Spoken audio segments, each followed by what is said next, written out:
నమస్కారం. నా పేరు శ్రీరామ్ శర్మ. మైనర్ పిల్లాడు ఒకవేళ తండ్రి మనస్పర్ధలు వచ్చి విడిపోతే ఎవరి దగ్గర ఉండాలి? తండ్రి దగ్గర ఉండాలా, తల్లి దగ్గర ఉండాలా? ఇదే విషయాన్ని కాశ్మీర్ హైకోర్టు ఒక తీర్పు ఇచ్చింది.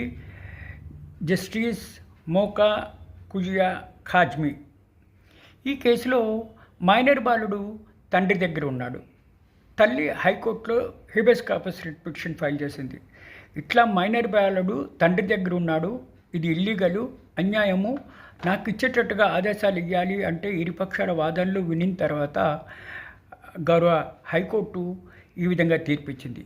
అంతకుముందు ఫ్యామిలీ కోర్టులో ఈ పిటిషనరు ఒక పిటిషన్ ఫైల్ చేస్తే ఫ్యామిలీ కోర్టు కంక్లూజన్కి వచ్చింది, తండ్రి దగ్గర నుంచి తల్లికే ఇవ్వాలి కస్టడీ అని. దాన్ని ఛాలెంజ్ చేస్తూ హైకోర్టులో ఈ విధంగా ఫైల్ చేస్తే హైకోర్టు ఈ విధంగా తీర్పు ఇవ్వడం జరిగింది.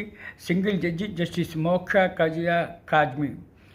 తండ్రి దగ్గర ఉంటే తప్పేంటి, అదేమి ఇల్లీగల్ కాదు, అతని కస్టడీ నుంచి తొలగించడానికి వీల్లేదు, తండ్రికి కూడా బాధ్యత ఉంది, తల్లికి ఎంత హక్కు ఉందో తండ్రికి కూడా అంతే హక్కు ఉంది మైనర్ పిల్లల్ని తమ దగ్గర పెట్టుకోవడానికి అని చెప్పేసి ఫ్యామిలీ కోర్టు ఇచ్చిన తీర్పును సమర్థిస్తూ ఈ విధంగా ఆదేశాలు ఇవ్వడం జరిగింది.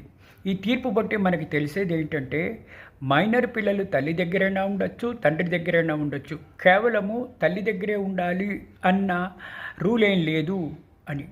మైనర్ పిల్లలు తండ్రి దగ్గరైనా పెట్టుకోవచ్చు, తల్లి దగ్గరైనా పెట్టుకోవచ్చు. తండ్రి దగ్గర ఉన్నంత మాత్రాన అది ఇల్లీగల్ కాదు, అది తప్పు కాదు, అది దురుద్దేశం కాదు అని ఈ తీర్పు ద్వారా మనకు తెలుస్తోంది.